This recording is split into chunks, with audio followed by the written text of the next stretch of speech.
Right, we're back after a short hiatus. Well, it wasn't actually that short because we did used to do this show almost every week. And you know what? We don't need to get into why we were gone. Maybe one day we will. Maybe there'll be some inside jokes, you know. Maybe, who knows? Maybe one day there'll be some bit like VH1 behind the music, like expose special where, you know, I'll be dead at that point in time. I'm probably murdered by some fucking Aurora fan or something. Maui will just be featured there. He'll have like some salt and pepper grey beard. He'll be like, yes, back then I knew Thorin was going a bit too far with some of his takes when ESL told me. And then, you know, Kassad will be there. Well, hopefully your live's still Kassad. Kassad will be there with like 15 kids or something. He'll have his own He'll have his own 3 teams. By the way, Mau, we were doing the interview on Blast.tv, you know. Oh, yeah, my bad. I should have said, Kassad, I fucked it up. Behind the scenes. You're right, I actually fucked it up. It should have been that when Maui gets introduced like that, at that point in time, he's already like head PR person of Blast, and he's been in that role for about 5 years at that point, you know. He's in industry. Eventually, you know, he had to unmask himself instead of playing this weird spy versus spy, like 7 layers deep. Like, am I actually a Blast employee, or am I just an independent contractor? Who knows? I thought we were going to go and tell people, like, why did we take a break? Do you want to? Whenever somebody asked me, like, I said, like, yeah, we had some technical issues, like, we're figuring some stuff out. But here's the sad thing, Kassad. I actually did say this to Maui. Like, in theory, with the way we do this show, we should actually have just put out the now aborted episode, because in some ways, it was just the ultimate version of No, it wasn't. You ready? It wasn't Hot Take Point made, Maui. It was like what we did is we were like Doctor Strange. We went into an alternate dimension. We went to do that show Kassad said we were making years ago, which was shit point, not made. In many ways, the problem we had, guys, is we thought we were doing an episode of Hot Take Point made. It ended up being an episode of Shit Point not made, and as a result, that episode didn't happen. It doesn't exist now. It's all been deleted. Men in Black. See, there never was an episode, and now deleted though. Is it deleted? Well, here's the thing. Thorin does have that little archive. I've told people this story before. It's called Evidence, and within that has all the screenshots in of everyone's tweets. Then there's a subfolder called Recordings, Kassad.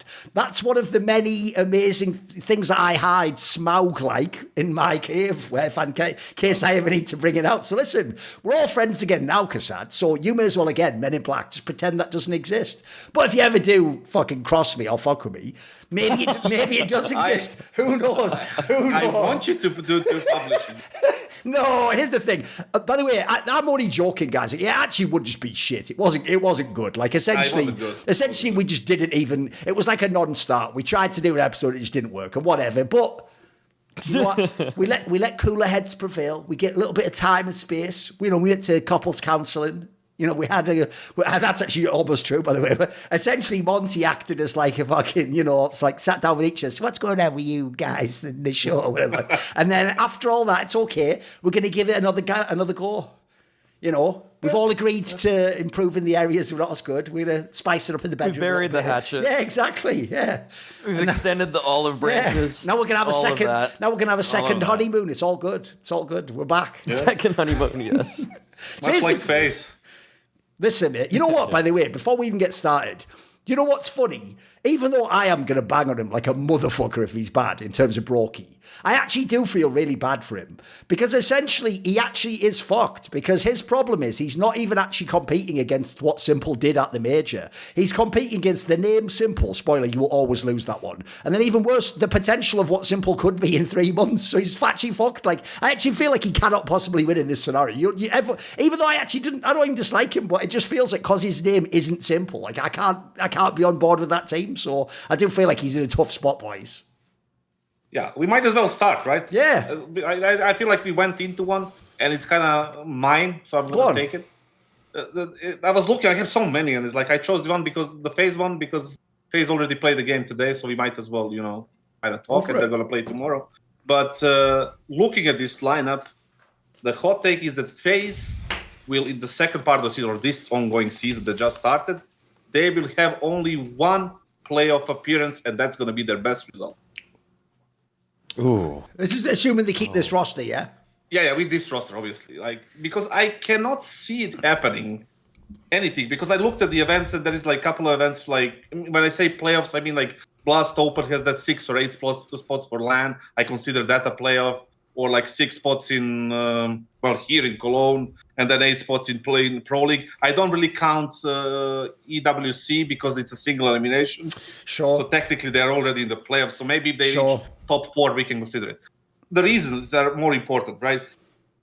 It's like let's examine it. Like they removed broky, right before the major, which is a massive blow for confidence, like end of relationships immediately. We all know that in teams, and everybody who was ever in an international or even a domestic team, like once you stop playing together, you stop being friends. Like you might as well play a couple of big sis together, FaZe games. Sure.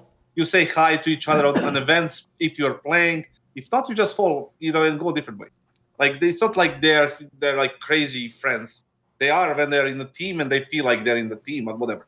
Similar to every other sport, right? And then they removed him right before the major. We don't know what the major is. So they just removed him straight up for whatever the reason, justified, not justified, whoever you are supporting, right? He was out. Then they bring Simple, of all people, who didn't play, who whatever. They would rather gamble on Simple, who didn't play, than to play with the guy who played with them for the last 7 years and get them trophies and major and whatnot. And, right? and you have to consider as well, it's not like they were like, oh, we just chose to bring you back and we don't want Simple. They basically made it clear they really want Simple and they didn't get him. It's even worse, right? That's the next one. Right. But okay, we cannot get Simple, so we might as well bring you back. Sure. How does the vote of confidence on TeamSpeak?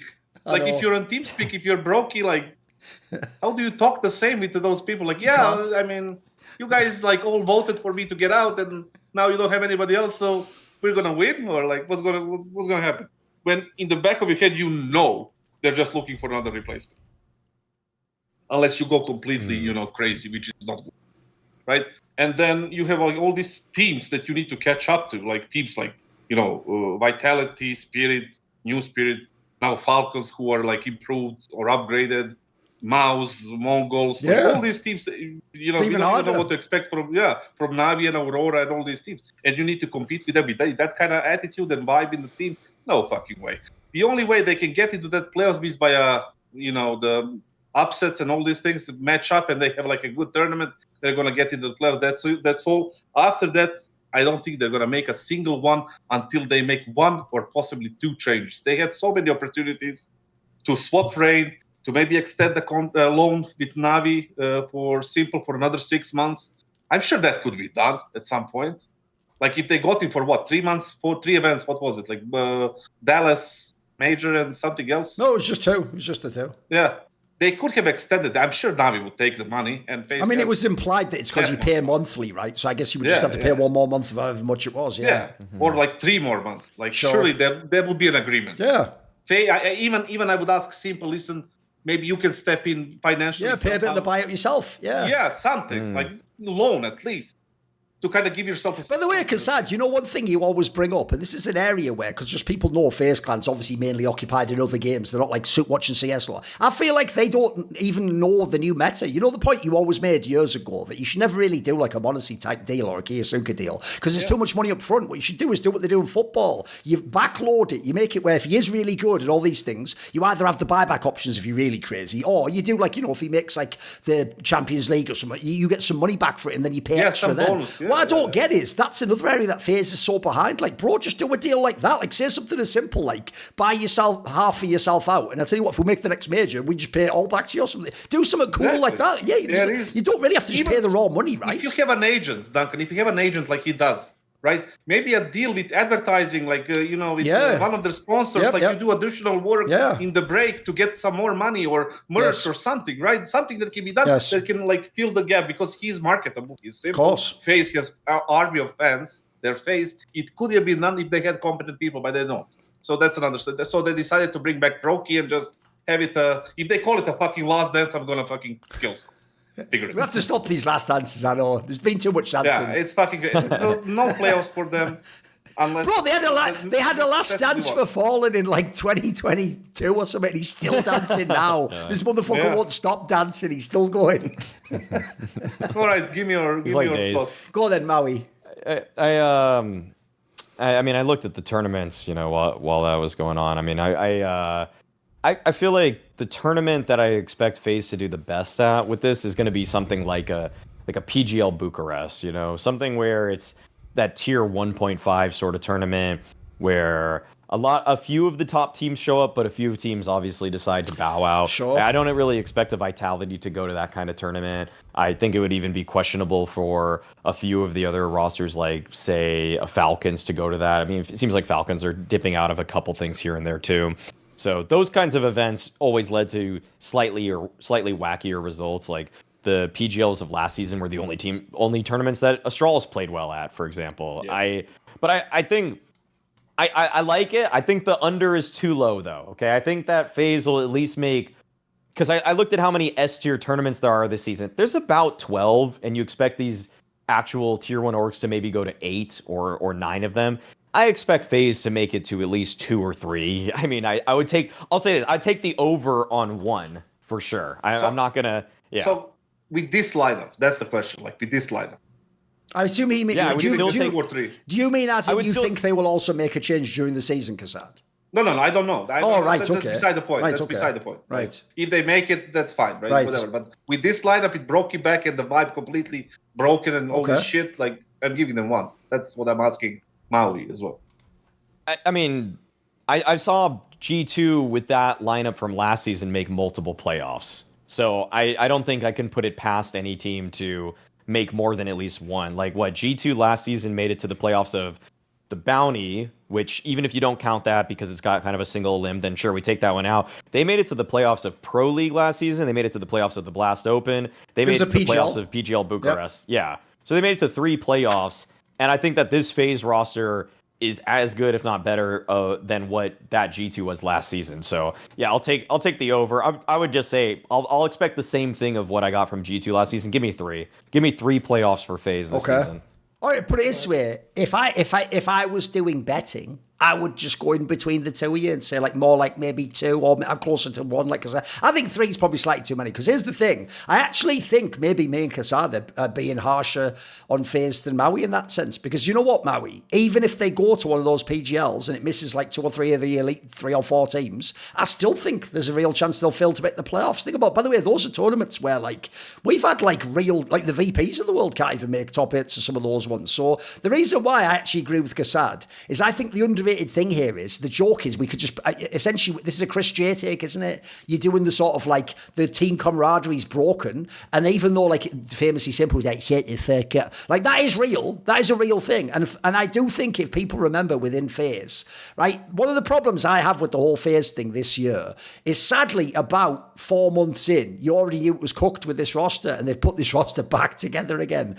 I don't even think actually just the Simple move was enough. To me, the reason the Simple move worked wasn't even the idea it would be good enough then. It was the idea that if Simple stays and then he keeps playing, he gets better month on month and month, and then suddenly you have one of the best players in the world. Look, putting one of the best players in the whole world in any team gives you a chance. But I think they have way more problems than just Simple / broky in this team. So actually, if you look at the squad, the reason why I think they're in so much fucking trouble is because I think the old FaZe, actually in some ways, it's why it made sense it had veterans from CSGO. A lot of it was actually it wasn't just in the style of calling. A lot of the team was very loose. It wasn't like the team you could tell who did crazy boot camps where they were running over all the map tactics and stuff. They weren't even the team, by the way, that looked like they fucking went super hard on anti-strats or ever fucking did all crazy protocol. They actually played, it seemed, and abused that whole we are the team on stage that doesn't get nervous factor. And that doesn't last forever. And not only is that worn off, but bro, every aspect of the team's worse now. I agree, the camaraderie is going to be dead now, by the way. First of all, I don't know that Elijah ever had that camaraderie because he wasn't in that FaZe Clan. That wasn't his team. And then secondly, you look at this squad now, to me, I agree with you, Kassad. The worst thing you could have ever done was not just be it's just simple as a stand-in, lol, how will we do? Let's see how it goes, guys. No, you constantly signalled with every video during that major, almost congrats FaZe Clan fans, Simple's here. Broky, who the fuck is that? Lol, we got Simple now. Every single video was about, we love Simple, behind the scenes, he's really fucking sick, And then at the end, we all know, by the way, thanks to Simple himself, because as usual, he's always going to fucking just go off the reservation, do a load of tweets or say some on a stream. We also all know now they clearly did want to buy him. In fact, it looks like they want to buy him right now. In fact, he wants to be in the team. They just can't get the deal done for whatever fucking stupid reason. So the problem with that is when you then come to broky, like, mate, it's like you say, Kassad, what he basically knows is, like, you're only coming to me because I'm still under contract. You don't even actually believe in me as a player. And by the way, this is where they tried to do the old FaZe Clan sort of like, we'll be banter about it. Did you see that thing that Elige said, Maui, where CS2 News took a quote of it, where Elige, to try and like mind fuck himself that this is fun, said that like we're telling him now to not call himself broky because it's like, I watched the interview. We want him to be reborn, he's like healthy or whatever, And it's like, bro, my joke there is even they don't want to officially acknowledge they're playing with broky again, even though, look, they don't mean that, but you just sort of set that up, haven't you, mate? So first of all, I think the vibe is surely ruined. And if the whole vibe in FaZe was like, we just have chemistry, that's dead. That's gone. Then let's just quickly look at the players. Bro, I'll tell you right now, the player, no one wants to hear me say, because you're going to get so fucking upset when I say it, but it's true, right? I will battle to the ends of the earth for Carrigan, because I do believe in CS, just someone's brain, as long as coaches can't talk all the time, if you can find any way to keep Carrigan in the team, you do it, because he's just got such an OP ability to call, an amazing like fucking mind for the game. He can even call on maps he's not prepped on. That's a real thing. But I'll tell you, the player that everyone's just been fucking guarding the whole time, he's now entered that CS Royal. It's Rain. You know what? I'm going to say it right now. Here's a little prediction for you all. Do you know how this year you all suddenly woke up one day, like rubbed the sleep out your eyes and went, Crims is still playing. He probably should have retired a couple of years ago. Yeah, but here's the thing. If I'd have come on this show 2 years ago and said Crims should retire, you'd all do what you do with Rain now. You'd go, how dare you? He's a legend of the game. He's one of the greatest players of all time. This man, you'd all start getting all. But here's the problem. You have to be real when it's the end, mate. Listen, I was a big fan of people like, I'll give you an example, Kassad. I used to think Casemiro was fucking baller when he was at Real Madrid. It's a fucking nightmare watching him play for Man United, mate. That was really sad. Now I sort of wish he'd retired after he won that fucking Champions League. Yeah. Then I could remember him as a great player. So to me, Rain is this close to the whole Crims Dupree arc of like, look, we loved you. You're one of the best ever. You even had amazing longevity, but you can't play forever. Or at least here's the problem I have. You can't play forever in a top 5 team. If you want to go and be Crims and play for Fnatic or playing fucking, you pick a team, Heroic, something like that. By the way, you can still get paid even. You could be playing fucking Complexity. You could probably play forever, mate. You're a good player. You got now, but I don't know if you can be in FaZe along with Carrigan. Notice I did add that detail. I don't think you and Carrigan could both be in the same team at the same time. And then lastly, I've got one quick detail that I think kills this team dead. Right? Remember Anubis just got removed? Bro, I always study map pools of teams I love. They were clearly trying to make that their map. Because everything, by the way, here's another thing that's really bad. They've tried every map in the pool, guys. Over this season, the last one, they tried them all. They tried Dust 2, they tried War Back to Nuke. They went everywhere. The map Mirage, they went everywhere in the map pool. At the end, all they had was Anubis, because that's like a weird map. They couldn't even make train work, by the way. They just had to go to Anubis. That's now removed, so all of that's in the bin immediately. And then last detail of all is I think they have behind the scenes tried every single other tactic aside from get a better player. They brought Robban back. Like some fucking, hey Robban, please come back. They've tried everything. Like they've tried all the roles. They've changed the roles up for release. Like, there's nothing left to try. Like you're just going to go in the server. And I'm sorry, I agree with you, Kassad. At best, you're going to make like 1 or 2 playoffs. But even then, it's not going to be. You're not going to make a run and go to the final. Like it's relevant. I love FaZe, and I want to be the fucking homer, but I have to look at this and if we don't face reality, they're not going to change players. And they're going to be shit. I'm with you. They tried everything except for the most obvious thing. What's that? And that's changing the players. Oh, sure. Right? Yeah, I know. Yeah. They tried everything. And by the way, I don't even blame the players for that, because as people will know, this is a famous thing that Janko would tell you when he was in FaZe. The worst thing about FaZe is they're so slow to move on business stuff. They just take forever. And in CS, you need to move like that. You need to be like, you know this analogy. You need to be like Alex Ferguson in Man United, where if he wanted a player, he would just sign you that day. He'd get like a napkin and go, right, sign this now because I need to do it today. I can't wait like a month and let this deal die. Instantly. The thing is, like, I wonder how that conversation went. Like, hey, broky, how you doing, man? Had a nice break? Of course. So, listen, I wonder, like, if they, like, went straight for a list, we couldn't get simple at the end, but we wanted to give you another shot. Was it, one of those things? Or was like, yeah, we made a mistake? Like, either way, if I was broky, I'd say, fuck you, I'm not playing. If you did it after the major in the season break, I could understand. But we played whole season together and then you cut me. All of you agreed to cut me without even looking at yourself. like you mentioned, the angle of Rain. This is not an attack. People will look at this and No. the same like Cream's thing. They will look at like an attack on Cream's or Rain. Like, no. Yep. If I have a player and FaZe offers me 35k for 3 years, I'm taking it. Fuck it. Of course. It's FaZe. Yeah, by the way, Rain should stay in the team. I'm just saying, I don't think he can be in a top 5 team. Especially not with Carrigan as well. Come on, bro. You need some fragging. We've got to frag some people. Come on. Yes. Yeah, I mean, Rain's single major MVP at Antwerp really was that sort of meme of. I bought him like 5 years. For Rain, 3 more years of Rain. Yeah, 3 more years of Rain. Here we go. Yeah. I mean, the truth is that, I mean, before Rain won that MVP, I was saying that he needs to go on FaZe, and this was back in 2021. He obviously shows up incredibly well for the Antwerp Major, and then we really did get 3 more years of Rain, but it really was at the cost of a lot of everything else that could have been accomplished with FaZe had they decided to move on a little bit earlier. And a lot of people complain about, oh, Elish took all of Rain's spots, that's why Rain is bad. Okay, last year, if you use the top 20 filter and you look at Rain's stats, on a lot of these, tournaments. He played 18 tournaments last year. He only once, KPR is a great stat because it really tells you how often are you really showing up for these games. Only at one of these tournaments of 18 did Rain get 0.7 or above. Only one.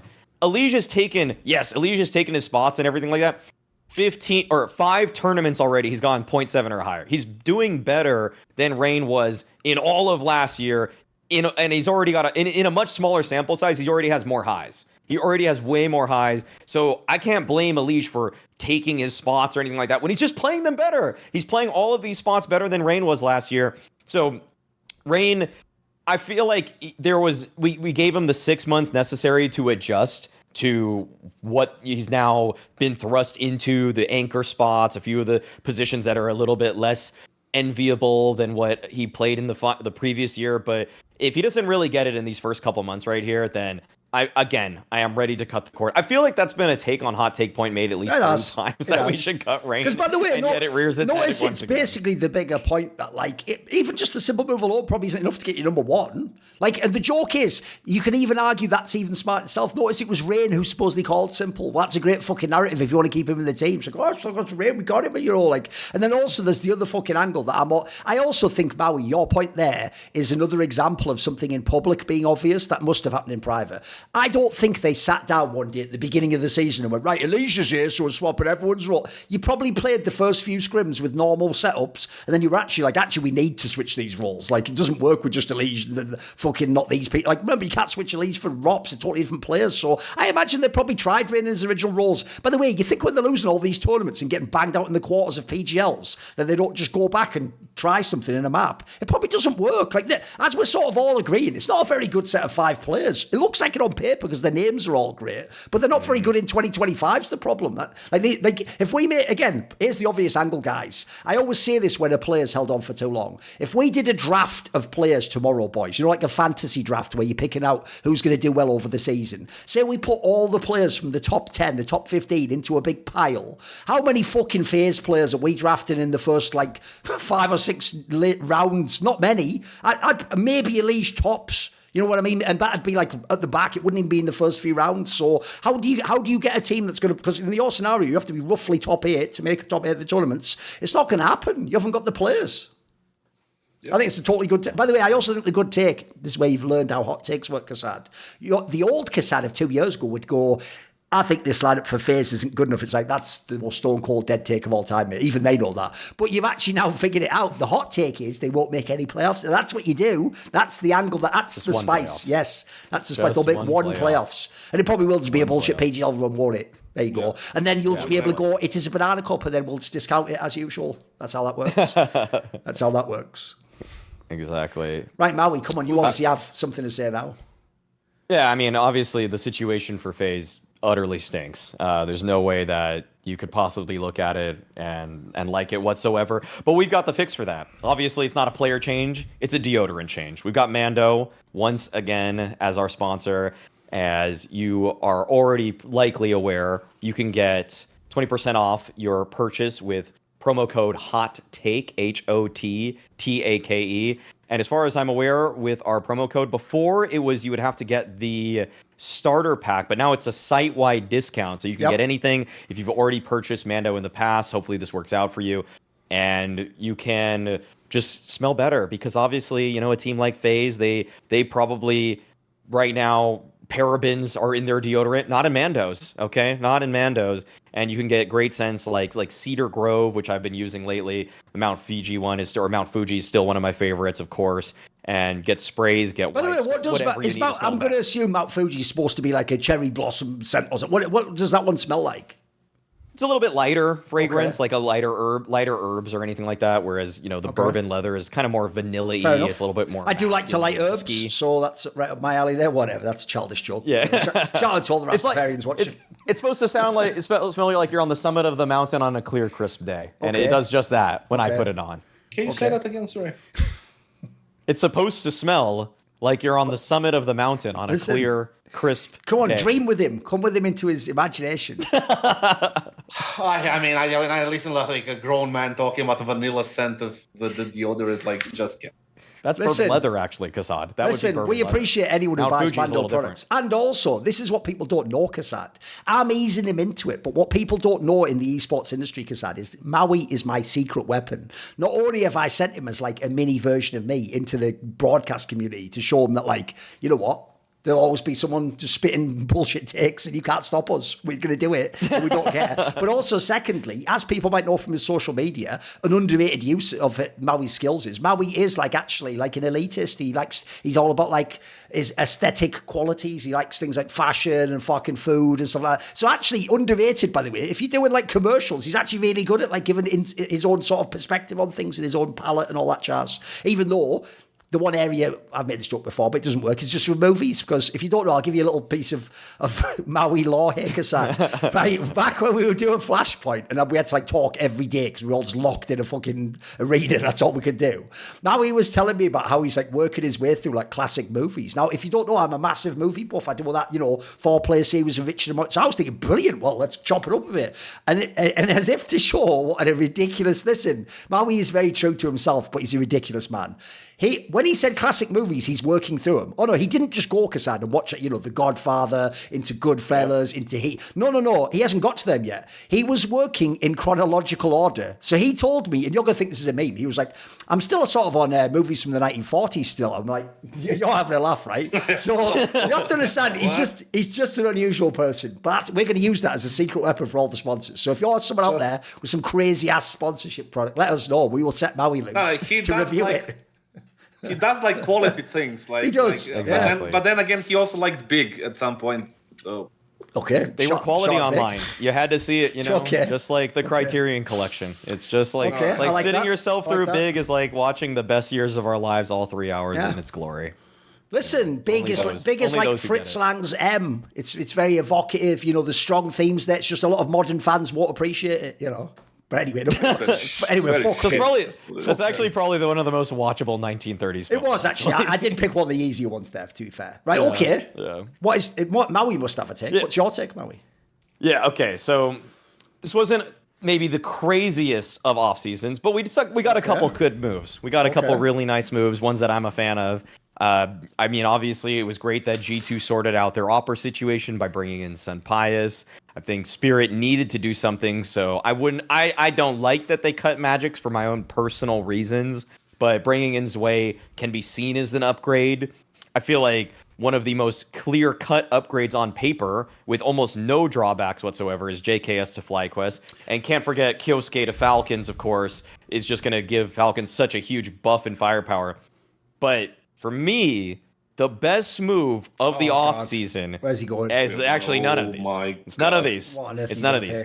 You needed to give a team direction, especially giving direction to a new in-game leader who's trying out the role. I think the single best move of the offseason was G2 getting Saw, the coach. Oh, okay. I think that is the best. That is the best move across any team, because it gives. I mean, Saw has been a miracle worker for the past 3-ish years as he has coached ENCE to great success, to being the number 2 team in the world, by the way, at one point, and then coaching Heroic, which had a really rough and rocky Sangol core getting them to even 12th, making us believers in their runs. You know, it almost felt like an upset that they didn't make it further at the major.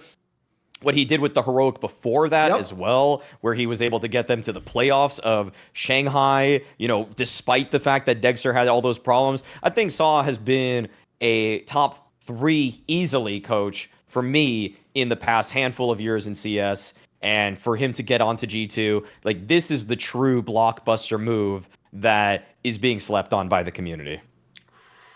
Okay, that is a hot take, kassad. That is a fucking hot take. What do you think? That is warm, yes. But the thing is, like, I don't know. I'm looking at the other you know, transfers as well. Kyosuke to Falcons might be the biggest one, the number one and the best one. It's the biggest. And it's the biggest, and I mean financially as well. Like, you know, I would say that would be a number one. Number two would be the Spirit one. The Spirit one. And number three, I would agree with you. I would agree as a top 3, because I do think that people are underestimating the importance of that move. Like, I agree with you there, right? But we have to take it. That was the perfect step for So himself, right? To jump into this, like, tournament winning championship mentality organizations. Notice how I didn't say teams, organizations, right? Somebody who has a, you know, history and a culture inside the org that demands excellence, demands, you know, titles, and at least being a contender for the title. So far, So didn't have that, right? He was enhanced, he did well, he you know, brought them to, like, best results they had, winning Dallas and, like, playing finals of Cologne, I believe, and a couple of more, and you know, great. He created a great team. In Heroic, again, zero pressure, but more than good results. Great results. Now the perfect step for him and a perfect move from G2 was to bring him. Like, give this guy an opportunity that Ash should have taken. Yeah, right. Exactly. Like, okay, I'm gonna give you this chance. I'm gonna give you a year. Take a year, 2 seasons.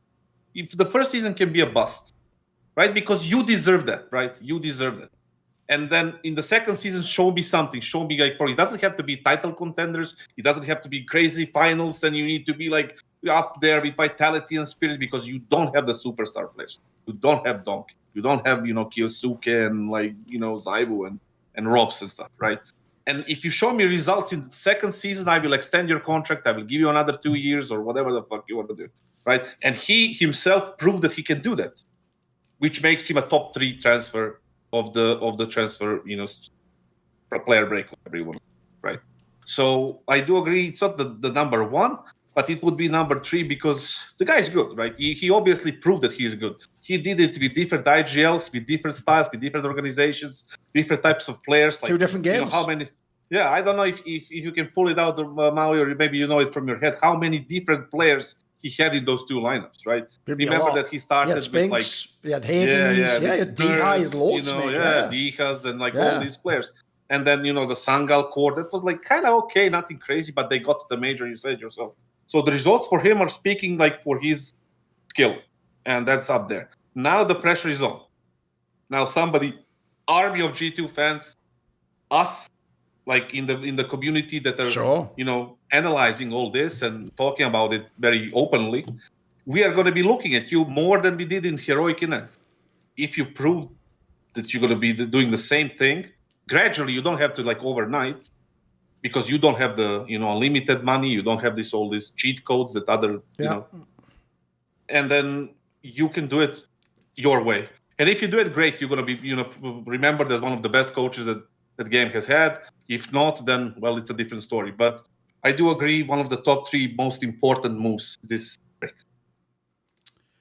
I don't agree with this as a hot take, but that's also what makes it a hot take. Like, actually, if you think about part of the hot take, it's also, though, a classic move on hot take point made, that the best hot takes are where you're sort of being like, but we'll only know if I'm wrong in 2 years. It's like, well, by then no one's going to remember, are they? So, like, unless the joke is, the reason those ones are genius is because no one's going to bring it up in 2 years if you're wrong. But if you're right, then you get to dig up that clip and do that Twitter clip like, see, I said on 11th of whatever on 2020. So I've done that a million times, don't worry. So that's by the way, those are the best hot takes. But the problem is, essentially for me, Maui's hot take only works if you're looking at, like, the extreme future. The idea that, like, I agree with you, because You don't sign someone like this to be a coach for one season and kick him. I don't care if you come last person every tournament. You're signing this guy with the idea that, like, he is essentially the architect. Like, here's the funny thing. I think in the modern day, like, beyond just, like, literally coaching the team, because you don't get to talk except for a couple of timeouts, I think coach needs to become a little bit like technical director in football. Like, you're designing the whole system and the whole staff and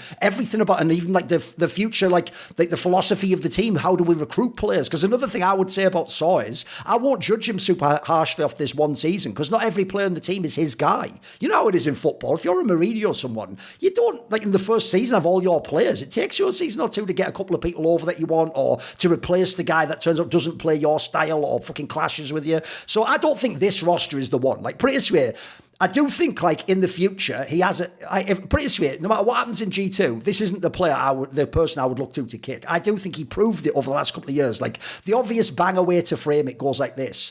Think about, like, remember, Ents themselves were nobody players before this guy worked with them. You look at the number of teams he's gotten to majors. Bro, hasn't he gotten them to, like, something meant like 6 majors in a row, 7 majors in a row, something like. Yeah. That covers 2 games, CSGO and CS2, and that's over the exact same time frame where Astralis sometimes had, like, top 6 or 7 teams in the world and never qualified to a major. Like, that's crazy. You just say that sentence out loud, you can tell this guy's worth his weight in gold. The problem he has is this, though, right? There's a couple of angles I think he has an issue with, which is, one, he has to basically start with Hunter as rookie IGL. And everyone knows this. It's not that I have a problem with people switching to IGL. Some of the best IGLs of all time switched from being a different player to doing that role. It's just, my problem goes like this. It's the same problem I had with Taz being the coach of G2. It's like, bro, you can't have the first team you do it in be a team that's supposed to win tournaments, though. Like, you want it to be with the first team you're in is like an Ents or something where it's like, you know, it's okay to come 8th and go, hey, improving, hey, we're going somewhere. In somewhere like G2, and this is a bigger topic, this is the problem I think Saul's going to have, is he's in G2 now. In G2, one, you used to have players like Nico and Morgster. You don't have one of those at the moment. So already you don't have, like, the huge superstar. The problem is G2 as an org is supposed to be one of the biggest in the whole world. Like, they're not supposed to just put together, like, a good roster. Like, this roster, by the way, it looks more like a really good Ents roster or a good heroic roster, you know, with maybe like 1 or 2 players that are slightly above that. It doesn't look like a superstar. Like, holy fuck, like, it's G2. They must be shelling out money. Like, no, this looks like they tried to, like, really shrewdly moneyball the fucking transfer market or whatever. So I think it's a decent roster of players, but the obvious problem I have is this. I think fans won't think Maui's take is legit in this first season, because if I actually think the bigger problem they have ties into what you said on the FaZe one, Kassad. It's that, cause I think actually, despite all, I tell you what, the weirdest take in the whole community is, there's this take that people have that the roster mania was shit and there was no roster moves. It's like, bro, aside from MOUZ, like, every other contender pretty much, except FaZe, tried to upgrade their rosters. Like, for me, you look at, like, Spirit, Na'Vi, fucking Falcon, everyone's upgraded. Like, everyone's done a move where it's like they're gambling to get better. So the biggest problem I see is this. G2, the old lineup in this last roster, because it was a really weak top 10, bro, they were like 8th back in, like, fucking May. Like, they were number 8 in the world, even though I thought that roster was kind of whack back with Ed Morgster. Like, so the problem you have is, if you do an amazing job as Saw, maybe the team again is 7th or 8th, so it'll look like you didn't do anything, but you might have, because I think the relative scene is way better. So the last thing I'll say is this, though.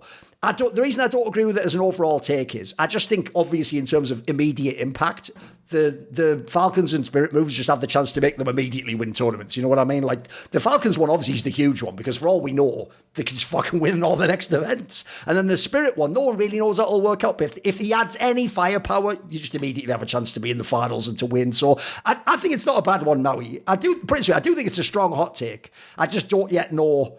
Like, essentially, I think, like, pretty sure, let me spin it back to you a second. Isn't part of the hot take not really the idea he's going to take these 5 players and go to, like, number 1 in the world? It's more the idea that, like, in the future, say Hunter doesn't work out, he can bring a different IGL in, or eventually he'll have the chance to sign a star. We're assuming he has to do some transfers down the line, right? Well, G2 being an organization that should be competing for championships, sure, to me, don't even have more than 1, arguably 2 people who are championship caliber players. I think Heavy God is the only player I see that is truly should be competing for championships today in the current form. That's a hot take, broky. I like it. It's a hot take. Better take than it's a hot take. It's a hot take. Well, I mean, I find him to be one of the best 4 or 5 anchors in the world. He's good, like for I sure. said at the beginning of the year. He's definitely, I'd say he's definitely their best player overall. And if I have that, sure, I have one great anchor, but you can only achieve so much with one great anchor. Yes. We saw what Rops was able to do, or unable to do when he was on some of the best teams. But now they have a championship caliber coach. They have a coach that's won a championship before, that's taken teams to the grand finals before, has experienced that, and not overpowered teams. And it's impossible always to know whether or not it's impossible to know the specificity and how particularly a coach is helping a roster, but sometimes the coach is obviously not on the best team in the world. But G2 can now safely say they've got one of the 5 best coaches in the space, and with that as their backbone moving forward, and Heavy God, now you start retooling, you start seeing what's capable here. You're using an opper that's actually worked with him in the past and I haven't seen another in-game lead, or coach that is, who's worked with teams and just kind of continued to exude excellence as consistently as him, for sure, with such a variety of rosters. Really, yes. I can only point to a couple. Like Blade is one of the rarest examples. Even coaches that have legacies behind them, like Zonic, have not really shown that same ability to just get every single team up to that same level, unless they're getting an incredibly stacked roster. But Saw's done it now with a couple rosters, just made them incredibly competitive beyond the sum of their parts. Let me ask you this now. Like, do you think when Saw was coaching Ents, right, and then Heroic, well, more so Ents, do you think the scene was competitive as it is now? Like, because now we have like multiple very strong teams that are they're different than the others. Like, there is a gap between 4 or 5 teams. There's more elite teams, yeah. Yeah, but when he was in Ents, was the scene like that, or was it like easier to get into those finals? Well, in theory, that was the era when famously Richard flamed the scene and said the top 10 was weak, right? Because that was when G2 would win all prestige events, yeah. That is my question there, right? And also, like, I think for you, mentioning G2, the hotter take would be if you said the Matisse transfer was the top 3 in the whatever, right? I don't believe that. Outside of this, like, let's pretend like if this is not being recorded. Like, I'm telling you, this guy is fucking good. Like, I will say, everyone I know who's worked with him tells me he was mega, yeah. He's unbelievable. Like, because I believe he was actually someone before Fnatic got him that other teams were all trying to sign and they just didn't get him, right? When I spoke to Card a few months back, whatever, like, we had a conversation. And we talked about Matisse, and he told me the plan for them was to build around him and blame F. I don't know what changed, whatever the fuck happened. You know, Fnatic is gone, like a past now. Okay. Not really a championship caliber org. But like, the point is, Matisse is fucking really, really, really good. Like, if they use him correctly, which I think he will, he's going to be fragging a lot. And his game, by the way, should fit CS2. He's like aggressive rifler. So here's the thing, Maui. Basically, he just has to do a really good impression of a sort of an exertion or something, you know. It's a joke about Matisse being an impressionist. Listen, some of my fucking material's just wasted on this crowd, you know, Maui. Don't worry about it. It's all good, mate. It's all good. It's all good. Listen, not everyone can... Your turn. That one... Okay. I gotta lean into the pronunciation. Yeah, I know, it's all good. It's all really hard there. Yeah, it's all good. Right, okay. Here's my hot take. Speaking of exertion, right, here's the real hater hot take. Because as people will know, I actually like MOUZ. I think they're a really fun team to watch. By the way, I am probably someone who overrates exertion. I probably actually am. I've accepted it. I probably even mildly underrate Torji. Only mildly. Get back in your fucking Hobbit hole and do some CT side Inferno shit. Because on T side... He's still not my dude. So here's the hater take. I think with all these roster moves, so I am banking on most of them working out. I think at the end of this season, going into the Budapest Major, MOUZ will only be the 4th or 5th best team. They won't be like right now where everyone's like, oh, they're second or third. Oh, they can win the championship. Like, here's the problem. I actually think they're one of the teams because they made no roster move. Bro, haven't they just maxed out? To me, they've plateaued as a team. Like, they've shown me everything. By the way, I've seen them on every map. I've seen them on every possible opponent. I've even now seen them play Vitality 1 billion times. And I'm sorry, that does look like the fucking nightmare fuel Team Liquid Astralis matchup where it's like, you will lose almost every single time you play that team. Like, I think even you know you will lose it all. You have nowhere in the map pool to go. The players can't do it, match up. So my problem is this. Obviously, I need some of the moves to work out. Maybe I need Falcons consistently better. Maybe I need the Spirit move to work. maybe I even need Na'Vi to get fucking half decent or some other team to occupy that top 4 spot. But I think as a squad, one, they've maxed out. I've seen everything. Two, this is another problem with having rookie IGLs that haven't done the role before. You don't tend to have you tend to have a style, and once it's established, that's all you've got. And I still think when you watch their team, they're one of the teams for me that just have super duper skilled players on CT side. But on T side, I'm not super scared of this team. They don't pick you apart or do some NFL shit where they read the defense and they find your weak spot. I think they just do stuff, mate. I think they just execute on 45 seconds or 30 seconds, just running the site. They have sick aimers and they shoot you. They have sick spinks. They shoot you in the head. That's what they do. And then lastly, I'll just put this out there because I think this is an obvious angle, right? So Overpass just came back in the pool. I think that is going to make CS a bit more tactical. I don't think that helps their team. I think actually they'd be better with an Anubis in the pool. And then lastly, one of the problems I always thought they had last season was they were just like the ultimate jack of all trades team, right? Name the map that they're godlike on. Is there one? Weren't they just really good on most maps and in general just a very good team? They never had... Put it this way, the joke is, even Aurora had Anubis. There was no one map where even if Vitality had to go, fuck, better watch out against MOUZ. I feel like that's another problem. It's really hard, by the way, to be top 3 in the world without a map you can always go to, a home map. The one that you always know, they have to avoid you with a veto. If you get it, there's one map. Let's see if we can get to the decider. So I actually think this team's maxed out. And I think, assuming other people improve their shit, by the time the Budapest Major comes, which is in November, I think this team will be 4th or 5th. Thoughts, guys? I think it's a hot take. I think everyone else would have them guaranteed to be top 3, right? Let me see if I can understand this correctly first. First, you think that they are heavy execution team, right? They wait around whatever. I think they should do the timing attack, yeah. Yeah, whatever they execute, they shoot you in the head, right? Yeah. But then again, they say that their tactics, whatever the execution is bad because on Overpass. It's just simple for me. They just do simple stuff. By the way, there's no depth in. Put it this way, I'll tell you the real reason I think a lot of players and fans don't like Overpass kassad. Because to me, on T side, you have to actually really be good at reading the defense on that map. Because it takes so long to set up to do the attack that if you fuck it up, you just die immediately when you go on the sites. And then CTs have the instant rotation. That's why I love that map, by the way. I don't think you can be a fraud on that map. You know what? It's why for so long, I actually had to sort of change my opinion on motherfuckers like Jim. He was actually half decent on that map. He must be doing something on T side. So I think that map coming in, CS2 has been a lot of maps where it's just you just fucking run in and shoot people. Anubis was like that. I don't think you don't get that on Overpass, surely. Yeah, it's very wide and you have to use a lot of flashes, that's for sure, right? That the only thing that it's kind of fucked up right now with the CT molly and the tightness of the B site is a little, but that's a different topic. Right. My point is that you are saying that the hotter take would be, let's say it like that. That you even said that I'm gonna back this up with my own kind of addition to it. They're not gonna be even in top 5 at all. It's not They're impossible. Not gonna be fourth and 5th because I'm looking at the teams right now. Yeah. I opened as soon as you said the take, I opened up the rankings to listen to you and watch the. But it's where I've already sort of said I already think Falcons and Spirit will overtake them. I think they'll be already 4th. Yes. So then I only need 1 or 2 more. So let's say Vitality, Spirit, Falcons 3, right? Yes. That's for sure.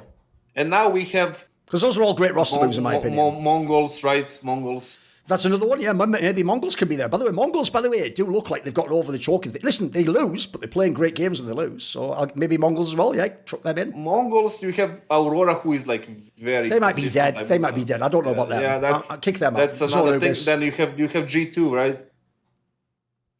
That would maybe take that spot right now as a number 4. We'll see what happens to Na'Vi. Maybe Na'Vi get the shit together. Na'Vi is another one, right? And then FaZe is we just spoke about. If anything, by the way, isn't Na'Vi the most overlooked one? I never even bring that move up. You can tell no one knows the kassad guy.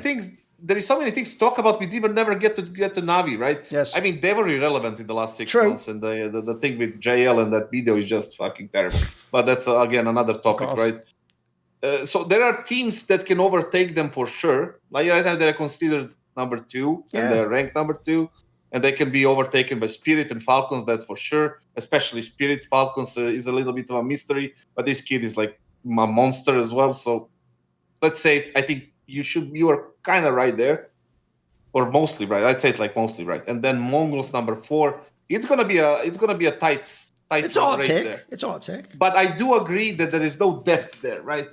Like, put it this way, the obvious question, if I had to frame it as a question, Kassad, my question goes like this: if other teams get better, how does this team improve? Haven't they sort of done it? They've got by the way, like, awesome job. Think about where we were at the beginning of last season. Like, Maui did make a decent hot take. Like, maybe they'll just be a bad team in general. Like, I think it's amazing what they've done, but I don't know how they get better than this, mate. I think they're kind of stuck. I was going to ask you at the beginning, right? But once you like finish the point, I was going to ask you, what would you do?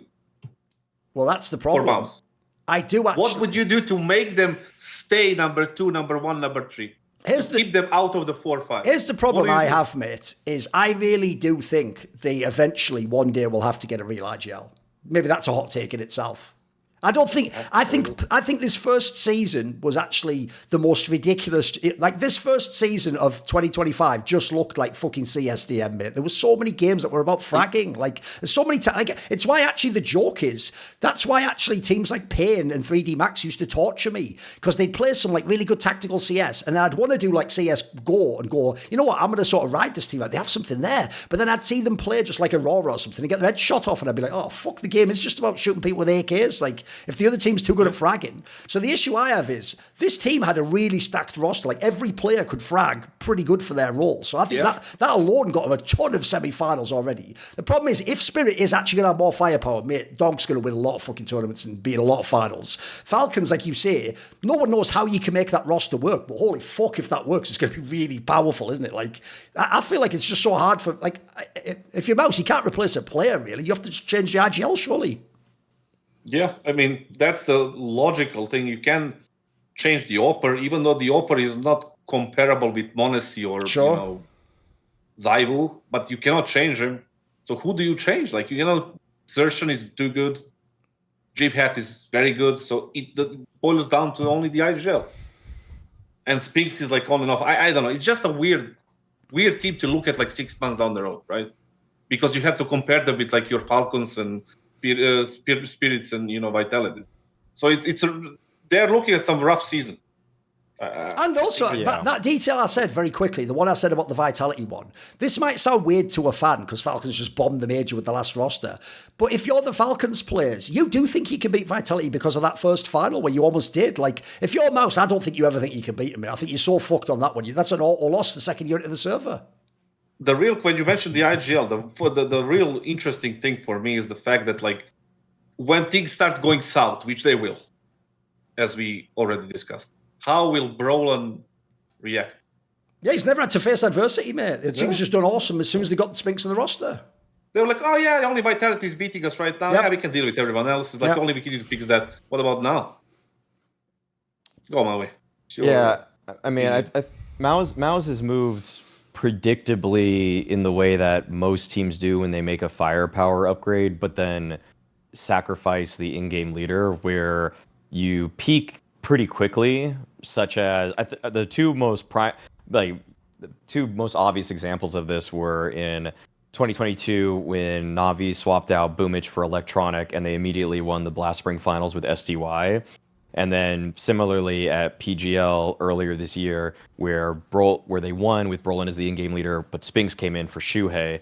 And then the team starts to decline on the T side. And if you look at the T side round win stats of MOUZ, for the past 6 months, they're 50.8. Like they're kind of in the center, a little bit beneath average for a top 20 teams.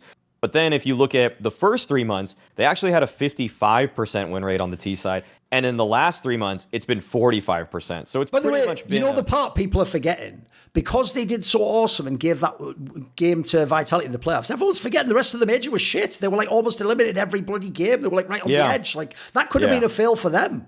They just got through it. 0-2. Firepower, Yeah, they barely made it through, and barely beating teams that otherwise they should have. I mean, they lost to Legacy a map, they lost to Liquid. They lost to FaZe. Didn't they lose to FaZe in the BO1? They barely beat in the BO1. In the BO1, they did lose to FaZe. Yeah, exactly. They should be there all were a these lot teams. of moments they could have been out of this. So I like the take because it just continues with the trajectory that we've seen MOUZ on, and people are gonna probably try to make you remember that they beat Spirit in the quarterfinals, and they did. But the thing is that Spirit made an upgrade in what was a pretty close series. I mean, obviously MOUZ won 2 maps, but both of those maps were relatively close, where Spirit could have probably taken them after even winning the first one. So I think that the Falcons upgrade and the Spirit upgrade put those teams in positions where they should likely be ahead of MOUZ.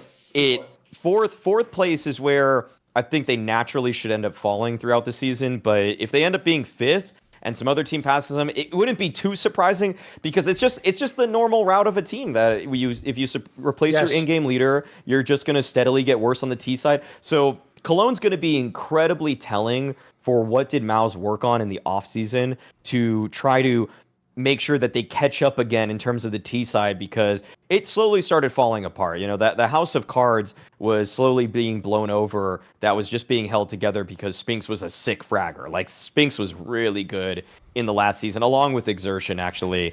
So if they're able to actually maintain second place with all the other teams making moves around them, other than Vitality, I'd be shocked. I would just say, okay, hand Cyclone. If MOUZ are the second best team of the year, just give Cyclone Coach of the Year for me. Just give him Coach of the Year, because I don't actually think Xtaz has as weak of a roster. I think Cyclone's doing more with less if he maintains that. By the way, it even ties into one of my principles, but sadly, this is why I told you, one of the worst blind spots in my career is if I talk about something too much, my brain thinks I already did the video on that topic, and I sometimes never do the fucking videos. It's why I actually only something like last year finally made that video. Like, it takes 3 to 4 months to know how good a team is. Like, and I'd been saying that for actually 8 years or something on By the Numbers or whatever. So a similar one I have is, if you ever go and look, wait there a second. Oh, I thought someone's lagged out. Another one, in the same way as it takes, it's not now in 3 to 4 months, it's also like 3 to 4 lands. It was roughly that amount of time. In the same way as I think that's how long it takes you to get a sense of who a team is. I have one for the opposite end that's a classic one. Everyone will have heard me say this take. I think most 5-man lineups last about 9 to 10 months in the game. Like, if you ever go and look, even the great lineups, by the way, because here's the problem with being a great lineup. When you stop winning the tournaments, you make a change, don't you? You don't just stay and go to fucking 8th or something. It tends to be that, so the reason I bring this up is, what people are missing is this. It would be perfectly normal after this season to make another roster move. That's what most great teams and big orgs do in CS history. It's very, very rare you ever keep the same lineup for years. And if you do, by the way, the results just aren't there. You drop off over the time and eventually you disappear. So I also think people are making a mistake thinking about teams, actually, kassad, which is they have to start thinking more like sports. It's why I actually like the Kiyosuke move. I'll give you the obvious example right now. So my favourite team, Liverpool, just won the Premier League. Dude, they'd have been morons if they didn't make any roster moves. Even though you won, you make as many upgrades as you can, because that's the sport. Every rival's trying to make an upgrade. It's logical. You don't just keep the same roster for 5 years. You know, this is the nature of sports, I'm afraid. So I also just think it's not a diss to MOUZ. I just think that this season you'll find it's not as good as the first season, and at the end you'll make a move. Listen, it might not be IGL, who knows? But I think it'll be IGL. I think that's the obvious move. Also, because let's be real, IGL low key is the one position you can sort of bring people in that aren't as good as your team. Like, the joke is you can bring like an Alexi B if he gets kicked. You can take Shui if he gets kicked out of Liquid again and bring him back. You could get fucking Snappy if you want. You could go. There's a million angles you can go for IGL because you can do a gamble, can't you? Yeah, I mean, it's logical to think about the future in the ongoing season. Like, even if it's good or bad, doesn't fucking matter. You look forward. You look for the next one, because that's your job as a GM or a CEO, whatever the fuck, right? You just look how to make it better than somebody should tell that to fucking FaZe, because they live in the fucking 2021. But the thing is, it's just you need to keep looking how to make your team better for the season to come, because you cannot live in the past. There's no such thing as the past. It's just fucking now. And the things that are coming, right? The tournaments, and the new kids are coming. The teams are upgrading. Like, you need to. Oh, by the way, one last thing. I'd also say it's not a minor thing to be like, it's only Vitality that beats us. That's why you only won one PGL. That's your whole trophy. If I have a team as good as this, bro, I want to win every 3 or 4 lands. I should win a trophy. So I have to go for that. If I can make the upgrade that does that, I've got to do that. That's why I don't blame the Falcons one. Do the gamble, trying to be the absolute number one. By the way, boys, do you want to do a fan take? Because I've got a fun one for you. Yeah. Right. So if you don't know, guys, if you want to submit your own fan take, you have to subscribe to the Last Free Nation Discord. And then there is a channel called CS-Hot-Takes where you can submit your take. Remember, if you don't want me to read your alias out, say that. But otherwise, I will read the alias out and we will roast the fuck out of you. So Nixon says the following take. This is a good one. He says, Nikolaj Nyholm as the guy who founded Astralis or whatever. Yeah. Nikolaj Nyholm has been a net positive for CS as a game. Astralis, Blast, and Heroic are all good things. And by the numbers, petty grievances as well. So he's even referencing me and Richards never showed the fuck up about as a good. It's an interesting take. What do you think, boys? Nikolaj Nyholm was a net positive. Overall, if you add in everything he did, good or bad, it was overall a good thing that he was in CS. What do you think? Like how? Because his angle is you wouldn't have Astralis, you wouldn't have Heroic, you wouldn't have Blast. Yeah, but how is that bad? Like not having Astralis or Heroic. Like the thing is, like these are. I mean, that's a bit of a hot take in itself. Like, see, Astralis existed. I think most people would say it was a good thing. No. But is it his like credit for that Astralis? That's what we're here to discuss. Tell me, you don't think so? The thing is, like, I don't think so because like. He wasn't the one making changes. They didn't want to take not Maggie's. They wanted to take. Yeah. They didn't config. Get, like, they were going to get config. Yeah. He was late in the interview. Something like I don't. Yeah, that's true. But the thing is, like, it's not like he was the one controlling everything. Similar to what Jack does in Cloud9. You know, not even just for. I assume he does it for the other. Titles, right? Yeah, League of Legends or whatever. Yes. Ocelot in G2. Yes. It's not like that. Nicholas, what's his name? Whatever. Like he did like all these things. No, it was like the team. It was probably Zonic. I don't even know at this point, right? And then also, let's say that's the positive thing. But what about the negative thing, right? The whole fiasco about Hunden and Heroic and Astralis and all the blast things and the money spent and wasted on Astralis for the last 5 years and going from the best team of all time to the bottomless pit of. Money wasting, whatever the fuck, right? And then you call it a, net plus or whatever he called it. I don't know. Blast, I can understand maybe, even though I don't really like Blast and whatever they're doing. They are in the area. They're organizing events. The broadcast is not bad. Like I can live with them, even though it's a potato cup, right? Whatever. But the thing is, like Heroic Astralis thing. Why should I give him credit? But people would say, like, you give him like the criticism, you might as well give him the credit. If you count it up all together, I'd say it's a minus. If somebody asked me this question, is 2020, 2021, when the Heroic was like, when was the Rio event? 2022, 2022, yeah, late 2022. Like that Heroic lineup was good, right? With Cadian, Stab, Niabi, whatever. If you ask me that question then I would say probably positive. But right now, massively negative. Like, look what Astralis is doing for the last 5 years. Look what happened to Heroic. Like, it's not like he brokered the deal with 1xBet and whatever the betting company that invested in Heroic. Like, it's not his fucking credit to that. That's why they survived, right? And that they survived based on people like fucking Falcons paying $10 million for people that are worth 10 times less. Like, so it's not him. But yeah, negative. And negative. Okay, I'll take the counterpoint. I think there's truth behind this take for sure. I mean, even if he did a lot of wrong and kind of ditched out on the scene after he lost passion for it or whatever, really. I mean, I remember the Richard article having something about him just being disenchanted were Richard's words with the space.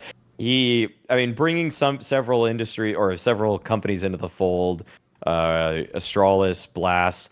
I mean, obviously, as the resident Blast employee, obviously I'm thankful for that. Not that I've ever even interacted with Nikolaj Nyholm in person at any point in time, but the greatest win, obviously, is that the entire. I mean, I'll just be completely honest. I mean, my greatest joy is not even from necessarily Blast or Astralis being founded. It really did give Thorin and Richard a constant adversary for about 4 years. He was Voldemort for us. Yeah, he was. Exactly. It spurred so many great discussions between you two, which were impassioned, frequently bitter, and the scalding takes you guys had of him frequently made my day. If I was doing cardio at the gym or anything like that, it made it so that I frequently laughed in public, in public spaces. In public spaces, I'm laughing because I'm hearing you guys just rip this guy to shreds. So no, it's a huge net positive for my life. Right, the problem with this is, this is like a fucking, at this point in time, you have to understand Nixon is Dwayne Wade in that picture running like this, and I'm LeBron coming to fucking smash the ball in. Because as you just pointed out, Maui, I can't do by the numbers for like fucking 6 years and be like, fuck this guy, fuck this guy, fuck this guy, scumbag liar, fuck this guy. I can at the end go, you know what? When I add it all up though, he was sort of good for the scene, wasn't he? No. And by the way, on your point there, that's even delicious to me. I'm sorry that I did. Listen, the Germans have nailed one thing, which we don't have this word in English. That's why I have to use that. It's called Schadenfreude. It's the feeling of sort of enjoyment or pleasure you get at someone else's suffering. And I'm sorry, when I hear that Nikolaj Nyholm is like, I'm sort of a bit sort of burned out and jaded with the scene. I don't really know where I'm going. It's like, oh, what's that new flavour? Fucking Nikolaj Nyholm suffering. Oh, it's very Moorish. Can I get some more? Fucking hell. Can I buy it in the can and just put it on all my food? Oh, it's fucking delicious. Oh, because guess what, motherfucker? That's how you made us feel for all those years. Because here's my problem.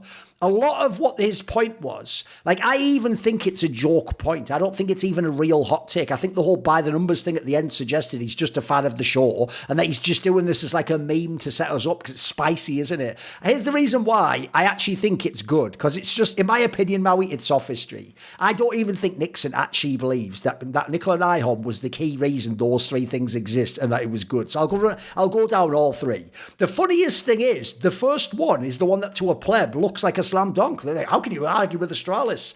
Because they already had four of those players when it was TSM back with Carrigan before they became Astralis. And then after Astralis, if people don't know, I'm sorry, I give Nikolaj Nyholm zero fucking credit for how that team played the game. Because if you remember, the real reason they got Glaive instead of Carrigan was a Hail Mary. At the time, there was no one else in the scene. They weren't going to recruit MSL. I'm sorry. That's an example of, like, same as Navi was never going to get played as IGL, just as coach. The certain people aren't respected would never get that shot. So at the time, there was no one in the Danish scene aside from Carrigan. So what they did was they threw the crazy Hail Mary and got Glaive. If you remember, he wasn't even the IGL of Heroic.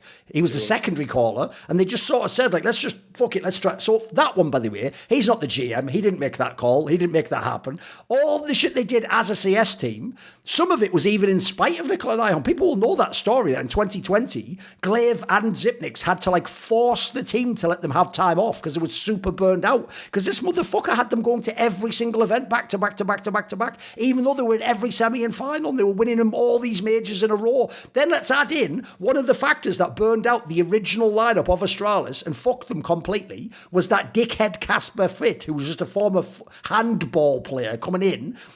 As far as I know, that's the sort of stupid shit Nikolaj Nyholm brought to the scene, was like, if it works in sports, do it in CS, which is like, that doesn't work at all, mate. Like, one thing I'll give him credit for is, yeah, they did bring in some of the sports psychs. That angle seemed like it worked, but that's also because they were the only team that did it at the time. No one else had tried that. So the Astralis one, I'm sorry, I give most of the credit to the players and Zonic. I know it might sound crazy to people. I don't think Nikolaj Nyholm in his sitting back in a leather chair at the top of a massive skyscraper had much to do with them being sick on T-side of Inferno, you know what I mean? Like, then I'll just run through the other two pretty quickly.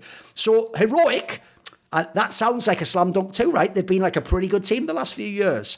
If you ever go and look, Kassad, in the early years when he was involved, they were a nobody team. And because he would have had that team and Astralis, they would have been like a farm team, bro. They never would have been allowed to be their own top team. And in fact, one of the reasons he made that team, if people don't know, and then also helped let Godsent get funded, is because at the time, the original idea of Blast was he wanted to own the whole thing. He just wanted it to be, he would have had 5 or 6 teams. It would be like his own little fucking, his own Saudi league almost. He'd just have his own, he'd just run his own mini e-sport, like some fucking, like that Black Mirror episode where that guy's his own like Star Trek captain and everyone's just a slave to him and do whatever he wants. Like, he was trying to do that. So I don't even think he did that. And then also, all I'll say is all the success of Heroic came after they divested from that, where he wasn't allowed to own the team anymore. In fact, I've even said this with the Hunden thing. It's always been my theory. That's why me and Richard guessed that Hunden was actually secretly an agent of Astralis trying to destroy Heroic from inside with those leaked docs. I've always had this theory that goes like this.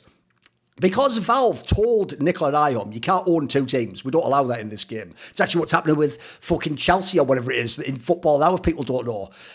Crystal Palace has the problem where they got the double ownership, right? I think that Nikolaj Nyholm, then when he saw that team get really good, and remember, at the time, they were better than Astralis, I think his perspective was, I made that team. So if I can't have it, I'm going to destroy that team. And I think he did everything he fucking could after that to destroy fucking Heroic. So if anything, I give the Heroic people the credit for that success. And then the last one is Blast. And you're going to think they've got you now, Thorin, because actually Blast, even if we joke, the format's awesome. They've got rid of all the problems. The era he was involved before they divested Astralis and Blast was the era of Blastralis and Blast of Ones. It was where it was that shit format. That was his vision too. Where the idea was, because if people forget this detail about Blast, what they forget is the reason why it was Best of Ones, I think, is the wackest reason of all time. You might not even know this, Mo, because it's way before your time. The whole purpose of why you played all the BO1s was you were supposed to play 3 matches at once inside the arena, and there would be 3 games all going on, and you would like switch between the fucking games on the big... They thought it would be like some NFL Red Zone shit, which again, by the way, notice how that's like a really... By the way, if people don't know, it's an amazing NFL idea. Apparently it's even getting bought by like ESPN now to bring to the NFL again. The problem is that's not how we watch CS. In CS, I don't want you to drag me out of one game as I'm watching it and go, now over on the other stage in Mirage, look how fucking Mongols is playing against... Like, I want to watch that game, you mad fucker. So that concept, again, sounded great in a boardroom. Yeah, oh, that's brilliant, great, revolutionary idea. But it was garbage. Like, again, the second he had to divest, by the way, is when he got Blast Premier, which was all the real Blast for me. Like the actual good tournaments, fucking proper setups, like not BO1s, real playoffs and stuff. So again, how much credit can I give him? As far as I can tell in all these analogies, if you just let him control each of these orgs for the first 1 or 2 years, then told him, get the fuck out, all of them would be better. Like Astralis might still be the best now, mate. They might still be like top 5 in the world. Hasn't he sort of run all these things into the ground? Or they've had the success without him. So even though I do agree on the last point, by the numbers would have been a lot less entertaining if he hadn't been there. Because do you know what I've actually learned about people like him? Right? People always say this on like that Saudi topic. They go, why do you go so hard on like, a commentator? But then don't go as hard on like Riot Games. Because a company is faceless, isn't it? It's just some big monolithic thing like Riot Games. What the fuck is Riot Games? It's just a company, right? It's a stock on a market going up and down. You can't hate on that. If you have a person, Maui, if you have like fucking, oh my God, it's evil Nikolaj Nyholm. Like, I won't even lie. Now I know he's gone, I won't even be able to hate on Astralis the Org as much. I was hating on him. That was fun, wasn't it? Like, because then you thought he was the evil one. Like, yes, my pretty, I will destroy Heroic from it. Yes, Hundred, feed me the secret anti-strats. Like, that makes it way cooler. If it's just a fucking org, like the shareholders say the stock price needs to go up 0.05% in the next 6 months. That's nothing, mate. You can't hate on that. It's just some soulless bullshit in it. So sadly, yes, at the end, I'm going to say it was a hot take, and I don't agree. I think Nikolaj Nyholm wasn't a net positive, even though, by the way, he did do some good things. But I also think the problem with the Astralis one especially is I'd have to see the alternate universe. I'd love to see the alternate universe where, for example, if people don't know, at the time they made Astralis, his angle was you're going to own part of the equity. By the way, as far as I know, they nearly all sold it all, and they have tiny little amount if they have anything left. At the time, they had they were very, very eligible. Optic Gaming, I think, wanted to sign them. There was a whole bunch of massive orgs would have signed that org. And I think if they'd gone to one of those, they would have had a lot of success too. I don't think it was Nikolaj Nyholm that made them have the era, you know what I mean? Also, let's not skip to mention that Maui was the only one who kind of, said it was that positive. So the employee of Blast strikes again.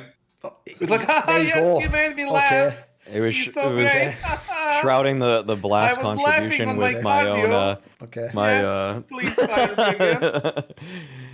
No, it was all shrouded, obviously. It's actually in his Blast contract. You're never allowed to say that Nikolaj Nyholm is a negative. Exactly. That's actually that's clause 7 of the contract. Clause 6s do not ever use the term. The clause 6s do not ever use the term banana cop, and then clause 7 is you must always say Nikolaj Nyholm was a legitimate figure. Okay, it's like that John Gotti meme, that I asked the guy, like, what about the people he murdered? What murder? Just like, he was a great guy. That's Maui right there.